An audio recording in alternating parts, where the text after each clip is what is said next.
Hakikat bangsa dalam kamus ilmu politik dijumpai istilah bangsa yaitu natia dan nation.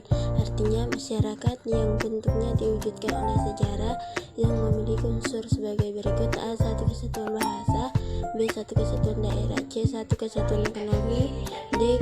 Satu kesatuan hubungan ekonomi, E. Satu kesatuan jiwa yang terlukis dan kesatuan budaya.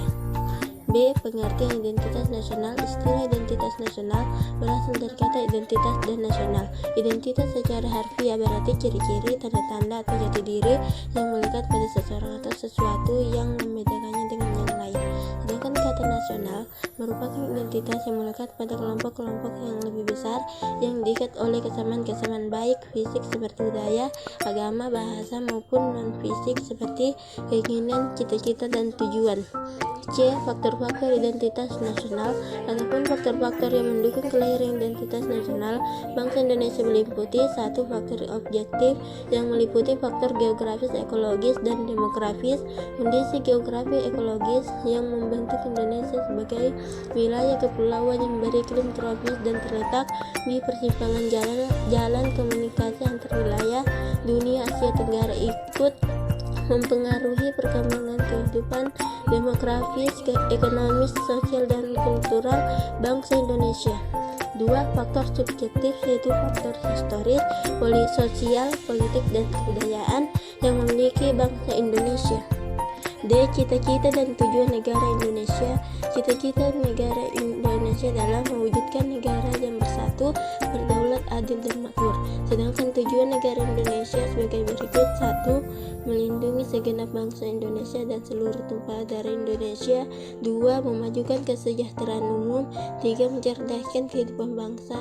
4. Ikut melaksanakan ketertiban dunia yang berdasarkan kemerdekaan, perdamaian abadi, dan keadilan sosial. E. Identitas nasional. Bangsa Indonesia. Identitas nasional merupakan sesuatu yang ditransmisikan dari masa lalu dan dirasakan sebagai pemilikan bersama, sehingga tampak kelihatan di dalam keseharian tingkah laku seseorang dalam komunitasnya. Identitas nasional bersifat buatan dan sekunder. A. Pendahuluan. Pada suatu negara di dunia pasti mempunyai konstitusi, karena konstitusi merupakan salah satu syarat penting untuk mendirikan dan membangun suatu negara yang merdeka. Oleh karenanya, begitu pentingnya konstitusi itu dalam suatu negara. B. Metode penelitian. Dalam penelitian ini, sentral kajiannya adalah perkembangan konstitusi di Indonesia merupakan kajian hukum tata negara. Oleh karena itu, bentuk penelitiannya termasuk penelitian hukum, yaitu sebagai penelitian yang menemukan hukum in concreto yang meliputi berbagai kegiatan untuk menemukan apakah yang merupakan hukum yang layak untuk ditetapkan secara in concreto untuk menyesuaikan sesuatu yang didasarkan pada metode, sistematika, dan pemikiran tertentu. C. Sebab-sebab terjadinya perubahan konstitusi di Indonesia. Naskah Undang-Undang Dasar 1945 yang telah dirancang oleh Badan Penyelidik Usaha-Usaha Persiapan Kemerdekaan Indonesia atau BPUPKI kemudian disahkan oleh Panitia Persiapan Kemerdekaan Indonesia (PPKI) pada tanggal 15 Agustus 1945. D. Simpulan. 1. Konstitusi di Indonesia selalu mengalami perubahan. 2. Perubahan konstitusi di Indonesia dipengaruhi beberapa faktor.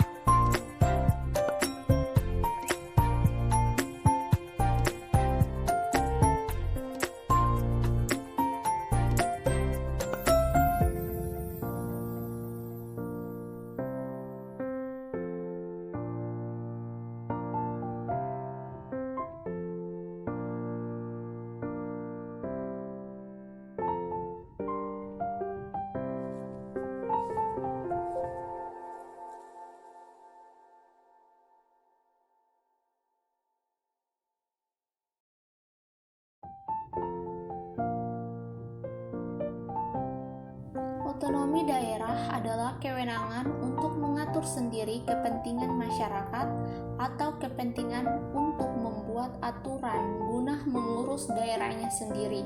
Otonomi dapat diartikan sebagai kewenangan untuk mengatur sendiri atau kewenangan untuk membuat aturan guna mengurus rumah tangga sendiri. Sedangkan